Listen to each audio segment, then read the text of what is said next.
In the dazzling realm of Hollywood, the allure of fame often serves as a gilded mask, obscuring the frailties and faults of its brightest stars. Beneath the surface of glamour lies a tangled web of human complexities, where the personas crafted for the camera clash with the realities behind the scenes. These stories of intrigue, scandal, and moral ambiguity challenge our perceptions of iconic figures, forcing us to confront the paradoxes of fame.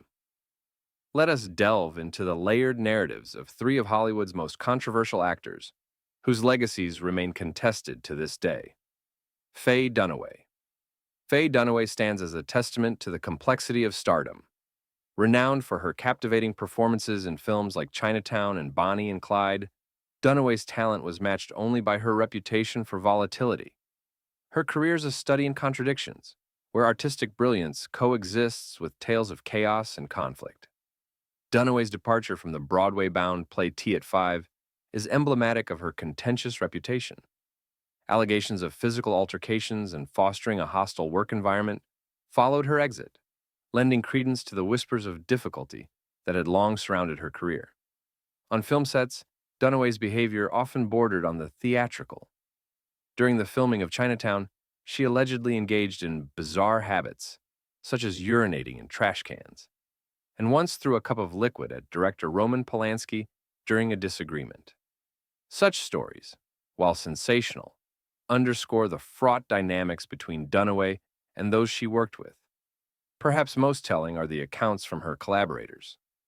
James Woods, who worked with her on The Disappearance of Amy, recounted an incident where Dunaway hurled an object at him for improvising a line.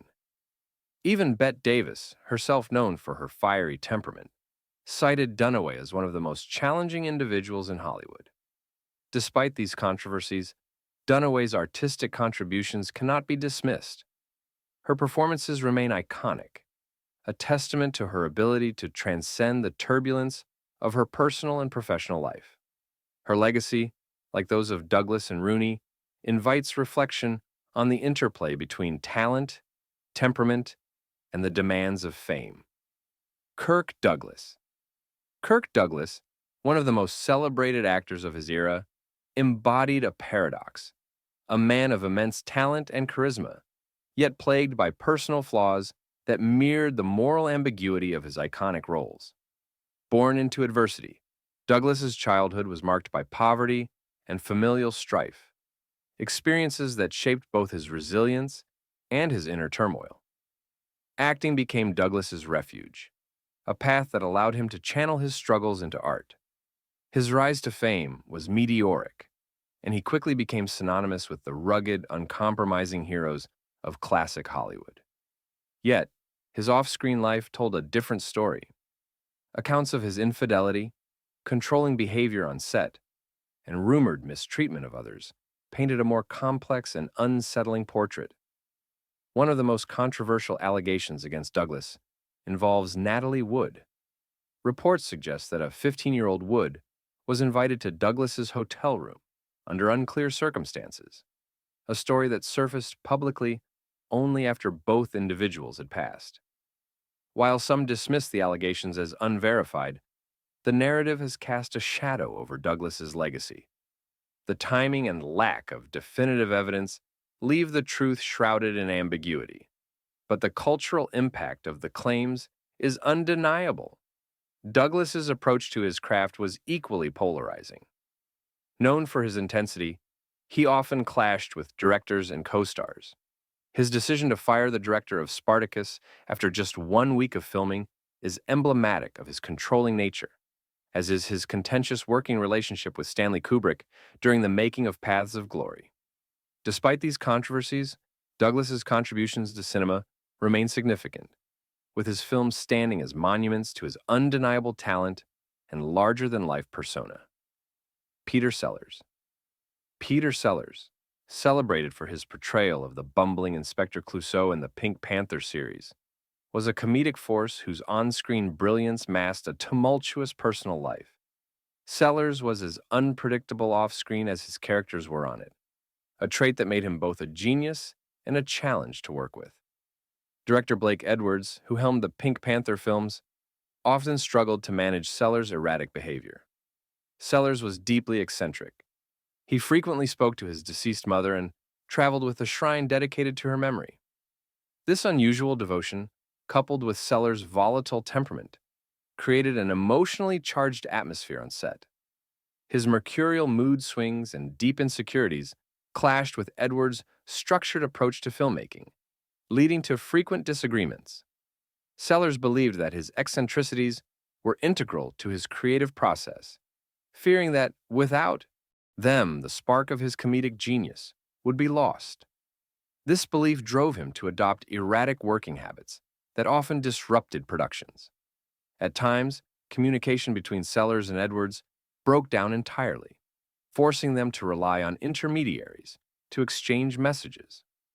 Despite their strained relationship, the duo's collaborations yielded cinematic gold. The Pink Panther series became a cultural phenomenon, and their 1968 film, The Party, remains a classic. Sellers' ability to channel chaos into comedy made him an unforgettable icon, even as his off-screen life revealed the fragility behind the laughter. Orson Welles. Orson Welles, hailed as one of cinema's greatest innovators, left an indelible mark on Hollywood with masterpieces like Citizen Kane. Yet behind his brilliance lay a sharp tongue and an uncompromising personality that alienated many of his peers. This lesser-known side of Welles emerged from candid conversations captured on tape with his friend and fellow director, Henry Jaglom. In these private recordings, Welles unleashed scathing critiques of his contemporaries. Laurence Olivier, he declared, was dim-witted. Spencer Tracy, a has-been, and Charlie Chaplin, arrogantly full of himself. His disdain extended even to Hollywood icons like Bette Davis, whom he claimed he couldn't stand to watch, and James Stewart, whose acting he dismissed as lackluster. Despite his often harsh judgments, Welles faced his own set of struggles. His artistic vision frequently clashed with the constraints of the studio system, and he often found himself battling financial obstacles to fund his projects. Yet, his determination to create films on his terms never faltered. Welles's anecdotes also highlight his interactions with emerging talents such as Marilyn Monroe.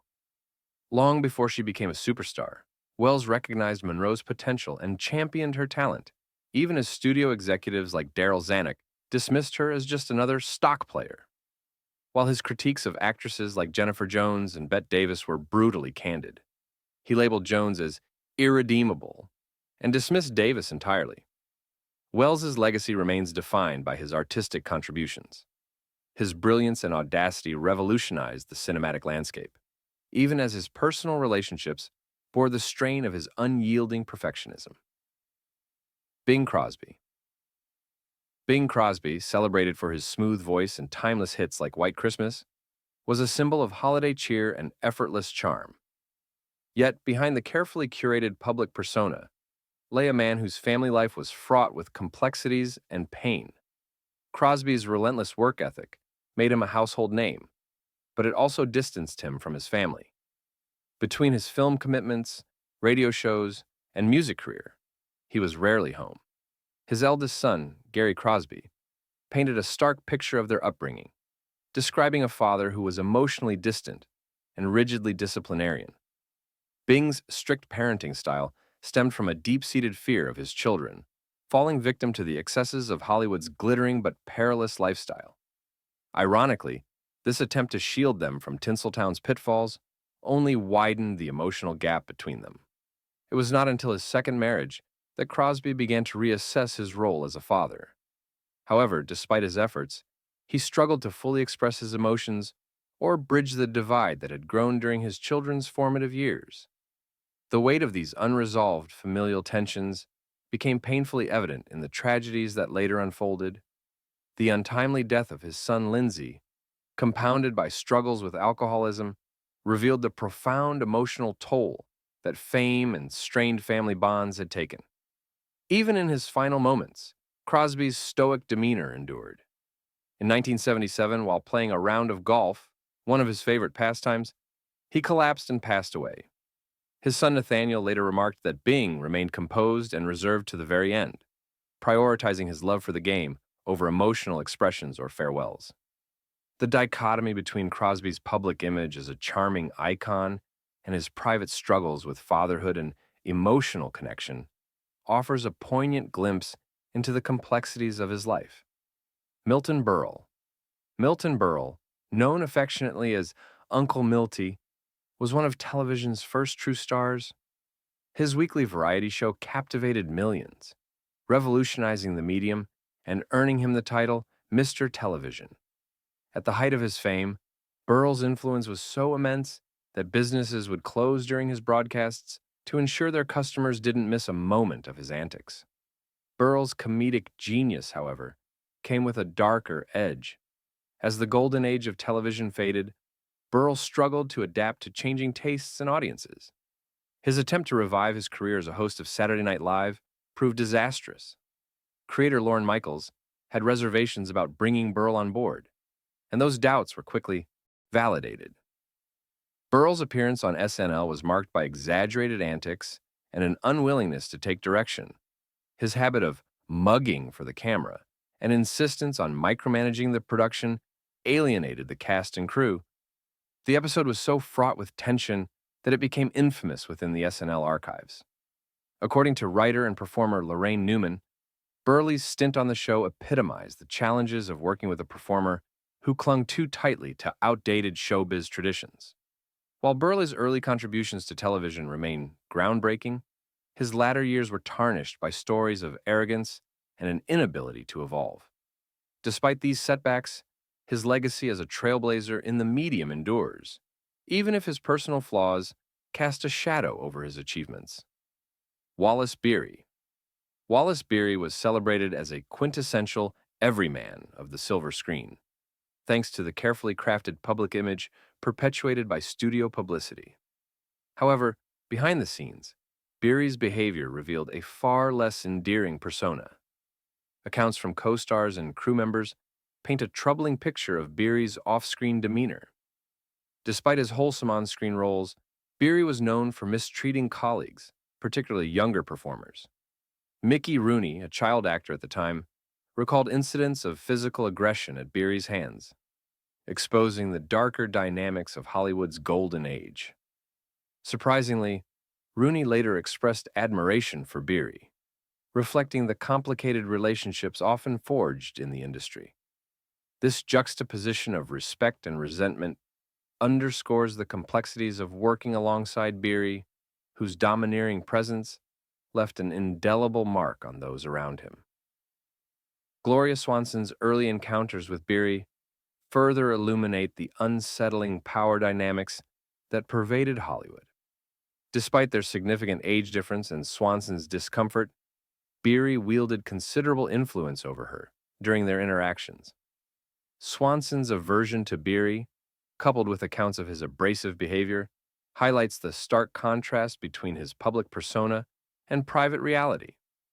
Even those closest to Beery reportedly found him difficult to endure. Swanson's reflections on her experiences with him reveal the wide gulf between the glamorous image projected by Hollywood and the often harsh realities behind the curtain. While Beery remains a celebrated figure in classic cinema, his legacy is complicated by the revelations of his off-screen conduct. The dichotomy between his warm-hearted on-screen roles and his troubling real-life behavior offers a sobering reminder of the complexities that lie beneath Hollywood's polished veneer. Henry Fonda. Henry Fonda was the epitome of American values on screen. A stalwart figure whose roles in classics like The Grapes of Wrath and 12 Angry Men cemented his place as a symbol of justice and integrity. But away from the cameras, Fonda was far from the virtuous everyman he portrayed. In a revealing biography co-authored by Darwin Porter, Fonda's private life emerges as one riddled with emotional detachment, infidelity, and fractured family relationships. His children, Jane and Peter Fonda, often described him as aloof and emotionally unavailable, a man more at ease with his roles on screen than with the responsibilities of fatherhood. Despite his public image as a devoted family man, Fonda's personal life was marked by a string of extramarital affairs and troubled marriages. His first marriage to actress Margaret Sullivan was particularly tumultuous. Sullivan, known for her sharp wit, openly criticized Fonda's emotional coldness and their lack of intimacy.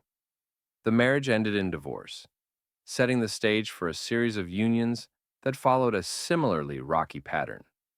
Fonda's affairs with Hollywood's leading ladies, including Joan Crawford, Marlene Dietrich, and Barbara Stanwyck, further complicated his personal life.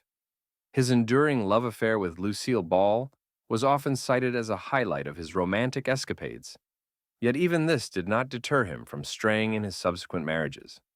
Fonda's infidelity and emotional distance left a lasting impact on his children, particularly Jane, who later described the difficulties of growing up with a father who seemed more committed to his craft than to his family.